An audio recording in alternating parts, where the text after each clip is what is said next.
ومن أحسن قولا ممن دعا إلى الله وعمل صالحا وقال إنني من المسلمين.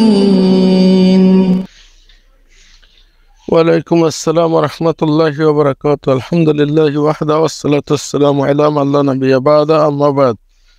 সম্মানিত দিনী ভাই, আপনার জানার বিষয় হচ্ছে যে জিন জাতি, মানুষ এবং জিন জাতি। তো জিন কিছু শয়তান রয়েছে যারা মানুষদেরকে ক্ষতি করে, সেই জন্য রুকিয়া করতে হয়, সূরা নাস, ফালাক, সূরা ইখলাস এগুলো পড়তে হয়। তো আপনার প্রশ্ন হচ্ছে, তারাও তো পড়ে, এই জিনরাও তো এগুলো পড়ে, তাহলে সেই ক্ষেত্রে তাহলে আমরা যদি পড়ি এটার কি হবে, বেনিফিট হবে, বা কোন পদ্ধতিতে কি পড়তে হবে, এই বিষয়টা বিস্তারিত জানতে চেয়েছেন। জাযাকাল্লাহ খায়ের। সম্মানিত দিনী ভাই, জি, জান্নাত এবং জাহান্নাম সৃষ্টি করেছে মানুষ এবং জিন, জিন এবং ইনসান, এটাই সত্য। আর এই জন্যই আপনার ওই তদবিরগুলো বা রুকিয়াগুলো করতে হয়, কারণ জিনের মানুষের মধ্যে যেরকম খারাপ ভালো রয়েছে, মুমিন, মুনাফিক, তারপরে অনেক আকীদার দিক দিয়ে খারাপ, মোটামুটি এক কথায় ভালো মন্দ সব মানুষের মধ্যে রয়েছে, সেম পদ্ধতিতে জিনদের মধ্যেও রয়েছে।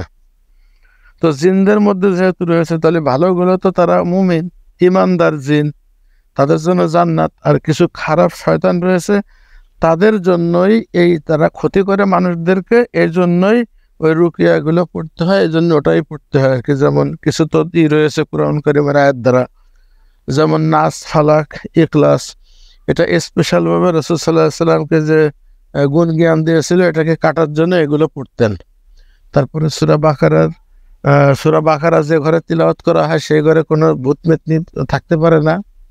তারপরে সূরা বাকারার লাস্টের দুইটা আয়াত তিলাওয়াতের কথা কয়েছে, রাত্রে কেউ পড়লে তার জন্য সারা রাত যথেষ্ট। তারপরে সূরা বাকারার 255 নম্বর আয়াত, আয়াতুল কুরসি, এটা বিশাল বিশাল ফজিলত রয়েছে।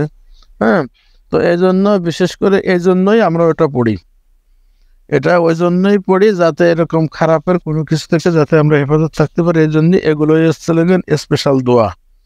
তারপরে বাথরুমে যাওয়ার পূর্বে দোয়া পড়তে হয়, আল্লাহুম্মা ইন্নী আউযু বিকা মিনাল খুবুসি ওয়াল খাবায়েস, বিসমিল্লাহ বলে নিলে বেশি উত্তম। হ্যাঁ, তো এইভাবে এগুলো রুকিয়া এগুলো করতে হয়, কারণ ওই খারাপ যেগুলো রয়েছে তাদের খপ্পরে যাতে কেউ না পড়ে, ওই জন্যই মোটামুটি এই তিলাওয়াতগুলো করতে হয়, এই আমলগুলো করতে হয় আর কি। ঠিক আছে। আর ভালো যেগুলো রয়েছে তারা তো ভালো, ওদের জন্য তার এগুলো পড়া হয় না বা প্রয়োজনও নাই, এই হচ্ছে বিষয়।